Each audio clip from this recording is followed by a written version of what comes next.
What is it about SeaMoss? SeaMoss.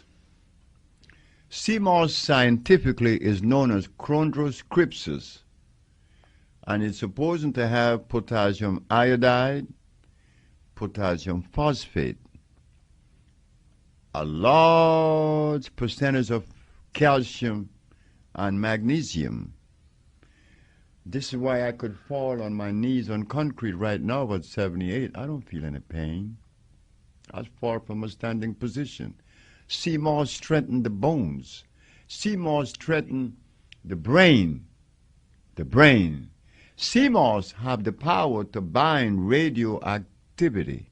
SeaMoss is powerful. I didn't make SeaMoss. God did.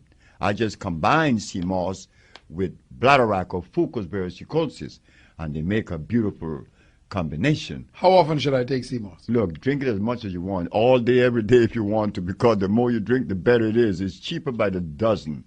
What does it do for you? It does everything, except it doesn't fire the body up. It strengthens the body, but it doesn't fire the body up like iron. You see, iron is the spark plug of the human body. Okay.